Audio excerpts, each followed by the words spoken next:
Hello and welcome to Natural Balance. I'm your host, Mia Sines. In this episode with me, I have Carla Jones. Now, I'm really excited to share with you Carla because she is a powerhouse of a coach, a powerhouse of a woman.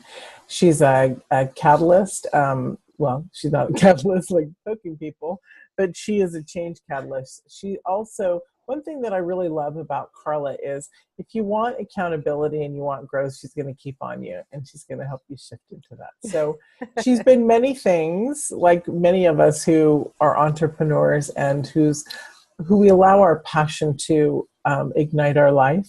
So I'm going to say hello to Carla and then have her take over. So, hey, Carla, welcome. It's good to Hi, have you. Mia. I'm so happy to be here. Hi. I'm happy you're here.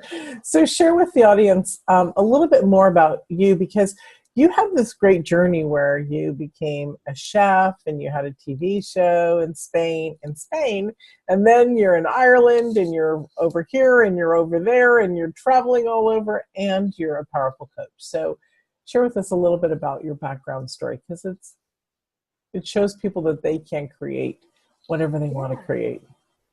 Yes, I'm such a believer that everything we want, all the power of what we want in our lives is in our own hands. And, people meet me, at least my friends and everything, when I meet new people, they're like, how on earth you get everything done? Right? Because I've actually been interviewed on just basic productivity, because I get a lot of stuff done. I'm a single mom of 3 now. Mm-hmm. And I don't give myself excuses. So what I want, I create a plan, I create the psychology to make it work, and I get there. So you mentioned a few of the things that I've done in the past. I studied in university. I studied psychology and languages. I grew up speaking 3 languages, so that was just a natural thing to do. Yeah. And from there, I actually never used my psychology professionally in the first part of my life. I finished university, and it was just before Y2K, and everybody was like terrified that the world was going to pop on January 1st, 2000, for those of you old enough to remember. And hide your money, bury it. Exactly. We're all going to go dark or something. And there's a lot of fear. And so what I did was, just before Y2K, I went back to school, and I became an IT professional, an IT expert. I think officially my title was Applied Information Technology Expert, which I'm not quite sure what it means. Very fancy though. I worked in IT for 10 years, and I used the psychology skills or the degree that I had to actually be like the liaison between the clients and the tech people. And I use it in marketing. So I always worked in marketing departments for different IT companies. And then, so when I was about 32, I was director of marketing and communications for this large IT company that specialized in RFID and barcode software. And if you're starting to yawn, that's okay. It was pretty boring. In fact, I always wanted to do something else. I always wanted to go to chef school. And the catalyst that made me decide, right, I'm done with working with barcodes and RFID was, as I was working in France, and I came to the US on business. And now, if you haven't traveled internationally, let me just tell you, those US customs agents are the scariest blokes on the planet. And the guy was like, what are you here for, ma'am? And I said, business trip, and he's like, what kind of business? And I proceeded to explain to him what I did. And he looked at me and he said, oh my God, that is the most unsexy, boring thing I've ever heard of my life. So instantly I was like, wait, I can't be 32 and unsexy. That's not acceptable. Exactly. So I had my business trip. I worked for another month, discussed it with my husband at the time, and that was it. I quit, went to chef school, because, as the universe does, Cordon Bleu was just opening up in Madrid, and which is where we lived. And I thought, this is, synchronicity. I'm meant to do this. Quit my IT career, my executive career, go to chef school. And if you're like my parents and everybody else that I knew who was over 40, they're like, you're nuts. Because who gives up like as an executive career and the security of a job and a paycheck and everything, and goes back to school to be something that they just dreamt of being when they were a child, kind of Yeah. thing. Well, That's awesome. yeah, so I did, and I went to chef school, and I became a Cordon Bleu Grand Chef. So that means that I did patisserie and cuisine at the same time. I also got pregnant with my third child while in school, Yeah. and so the plans that I had made for post school changed because I had a child. You can't go work in a restaurant or a hotel or something if you've got a baby to take care of. So what I did was I recreated my strategy plan. I knew what the end goal was, and I just redesigned the steps to get there. And what I ended up doing was, so I finished chef school. 2 months later, I had my baby. 10 days later, I had my first order, and I opened up a catering company. And I did the elite desserts. And that then just propelled into other things. I became a brand ambassador in Spain for all these different American food brands. I worked with a company that had American delis, and they wanted to expand. So they hired me to be their brand ambassador and their in-house chef. And then they put me on, in the media a lot to promote their company as the American chef, even though I'm Canadian. and from there, I got a TV show and everything. And then, life throws you curveballs, which, they're there to have a little fun because, life is a game. And a friend of mine died. And she died just all of a sudden to me. I mean, she had been battling cancer, but she had told nobody. But she basically went home, and within 7 days, she thought everything was good. And she went to see a doctor when she went home to visit her parents. And the doctor was like, "You're not good. You've got 7 days left to live." And she died, leaving 3 kids behind, the same age as my 3 kids. And it hit me so hard. It made me realize how much I knew about manipulating food, but nothing of its value. So at this time, we also decided to move to Ireland for my husband's career. And I decided, well, I can't go back and work in restaurants. I've got 3 kids now who need my help to adjust to a new country. So I went back to school again, became a nutritionist, loved it so much. Like, it just completely revolutionized the way I eat and drink and do things in life, that I wanted to share it with the world. And, for any of us who've ever been to the doctor and have received prescriptions, most of us don't follow through all the way, because that model doesn't work. I'm going to tell you what to do and you just follow my instructions. It doesn't work. So that's when I got involved into coaching, and it's just been, an amazing journey ever since. I've been able to help loads of people transform their lives, transform their health, transform their businesses, and just be better people for themselves, like really live on purpose, right? Most of us live robotically through life. We kind of go through the motions because, society has all these expectations for us. So society has all these expectations from us, and we just kind of go with the flow without really thinking about it, right? So the key is to really live consciously, live on purpose. So, and as I mentioned, life throws you curveballs. And so 2 years ago, I did get separated, and that's perfectly okay. It was what was meant to be. My ex-husband and I are still friends, and it's allowed me to move into a whole new part of the next part of my life, really. And you got to embrace what life gives you, and I help my clients actually be able to embrace what their life has brought them. So it's been a real honor to work with everybody so far. That's fabulous.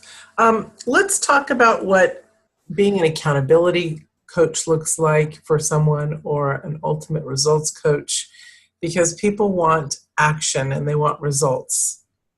So it is. So accountability is one part of the coaching. It is what people seem to want or ask first, right? So one of the first questions I ask is, what do you expect from coaching? And the first thing people normally say is accountability. So as their accountability coach, what we do together is the first step I do is try to understand where my client is at in their lives right now. And it's often an exercise that's really good for them as well, because we don't often take stock of where we're at. So that's step 1. And then we do the step 2, which is, well, where do you want to go? Mhm. right? And so my job as your coach is to bridge that gap. Mhm. And as your accountability partner, what I end up doing is we set that strategy that goes from point A to point B. And by strategy, I don't necessarily mean a plan. Like, it's not always a plan. It's really whatever tools you need. Sometimes it's a plan, like sometimes it's a step-by-step plan.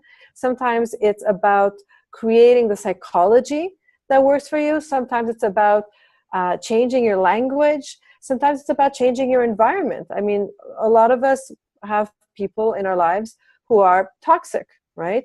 So what do you do in that scenario? And as the accountability partner, I make sure that week to week, as I meet my clients, they're holding themselves to their commitments. So, and because when you don't hold yourself to your commitment, then what ends up happening in your head is you create an example of failure. And that then over time, it diminishes your own integrity for yourself. It diminishes your trust in yourself, and it diminishes your confidence to get the things you want out of life. But that's all it is. It's a trend. So I work with my clients to make sure that their commitments from week to week get kept. And when there is a bump in the road, as often happens, that's okay. We look at what happened. What was it resistance? Was it a lack of going through all the details to make sure that commitment happened? Was it that the commitment was too big? We all have different perspectives in life. And so we'll look at why was that not accomplished, work through whatever that hurdle was, so that the following week you can accomplish it and keep up accomplishing it. My goal is to really make sure that people change their lives one little step at a time in a manageable, sustainable way, so that over a year, they've made 365 different little changes, and that just ripples into one big, giant, whole new life. Mm-hmm. That's beautiful. That ripple is so important. It is. Yeah, because if people don't see any change at all, they're not going to move forward, right? Mm-hmm. Yeah. It's true. And, one of the great tools that you hear about it a lot on the internet, and a lot of people are kind of like, yeah, I get it. Yeah. And they still don't do it, is a journal. Like, I keep a journal, and I'll be honest, like, I don't write in it every single day, but I write in it whenever something big happens, whenever I have something to, get off my chest, whenever there's something I want to process, a thought or a fear or an event or anything that I want to process, I write it down. Mm-hmm. And the other day I found my journal, about 3 weeks ago. I found my journal, and I was reading through all the things that I'd written in this year. And the amazing thing is that all these things I'd written back in January, so like 11 months ago, most of them have happened. And my psychology has completely changed. Like, a lot of those worries I used to have, they're not even there anymore. So it's a great tool to just understand the progress you've made. Mm-hmm. Just see the progress you make, because day by day, you don't always notice the changes. Because again, when you work with a coach, there's small, manageable changes. So you often, I look at my clients, like I have clients who I've had for 2 months, for instance, 3 months. And they come to me and they're like, I don't know that this is working. This isn't, I don't feel any different. I don't feel the change. And we'll look back through the records of our calls, and I'll remind them where they were at in the beginning, where they're at in the middle, and where they are at now. And a lot of my clients, when they start with me, a large part of our sessions, they start in tears. Mm-hmm. They're crying, they're feeling anxious, they can't sleep. They have all these things that hold them back. Mm-hmm. What we've done has been so slow to move them from where they were to where they are now, that their new life still feels like their old life, because they haven't realized all the changes that have happened. Mm-hmm. Because I remind them, like, now you come to our sessions and you're laughing and you're looking for new opportunities, and your mindset is more positive, and you're sleeping full nights, and you haven't had an anxiety attack in 3 months, mm-hmm. right? But the key here is that the changes were so small they didn't even notice them, which is the beauty, because it naturally becomes who they are without any effort. Yeah, right? I love that. Naturally becomes who they are. That's Mm-hmm. wonderful. Yeah, beautiful. We're going to talk a little bit more, but you have a free gift that you're going to share with everybody. Would you like to talk about that a little bit? Yeah. So a lot of people have heard of coaching. They know what therapy is. they might have an idea what consulting is if they're in the business world. They know what mentoring is. And coaching is one of those terms that, unfortunately, it's very loosely used by a lot of people who aren't actually coaches, right? Mm-hmm. So my free gift is to offer anybody who's interested a 30-minute complimentary session to try coaching with me, right? Because on top of getting a better understanding of what coaching is, it's also finding that coach that really you feel connected to, right? Because it's a relationship. It's like, it's the difference between an arranged marriage and dating for fun, right? Dating to find that perfect mate for you. So, my complimentary session is kind of like going on a coaching date with me. You get to try me out for 30 minutes. And and you get to see if you feel a connection to me, if you want to work with me, if I'm the right coach for you, because we all have different specialties. We all bring in our own experience and our own language and our own psychology to our coaching sessions as well. So it's really just a way to test me out. And if anybody's interested, then great. I'm here to serve. That's fabulous. And as we can see, Mia now has, excuse me, everybody, I'm shifting. I have the setting sun on me. How lovely. Yeah, the rays of sun. That's good. Great. my sun rays here. So when somebody wants to, maybe I'll move back a bit. When somebody wants to, or is looking for a coach, I know that you just spoke about having this free session with you. What are some of the things that they can write down that they should be thinking about before they go into meeting a coach? Okay, so if you click on my link, actually, one of the things I have my potential new clients do is fill out an initial coaching questionnaire. And those are really just the basic questions to get their mind thinking about where they want to go. Mm-hmm. And I want to just stress one little thing about coaching is it's not therapy. Mm-hmm. So I don't feel that anyone is broken. Okay, therapy is really about fixing anything that might be wrong, right? That's the general idea of therapy. Coaching, you come to me whole. It doesn't matter what's happened to you in your life. It doesn't matter where you're at right now. You are an entire 100%, 360-degree being.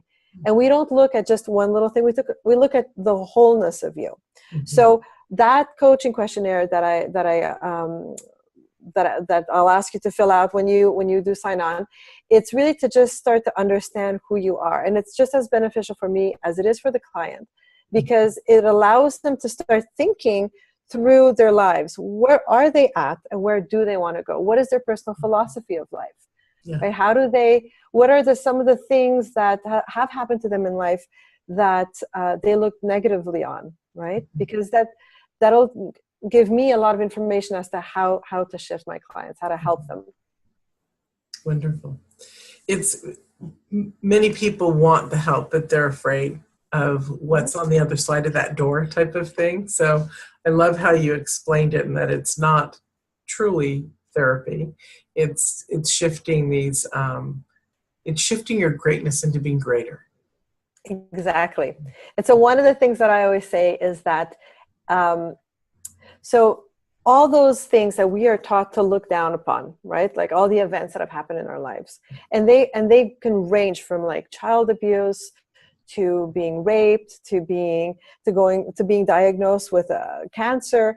A lot of them, they didn't happen by accident. And I don't mean that you caused your parents to beat you up or something like that. I mean that cosmically, they were there for you as a gift, and as a gift because you were put on this earth with a special mission to do something. Mm-hmm. And those events, as traumatic and as difficult as they might have been, there's a message there for you to share with the world now.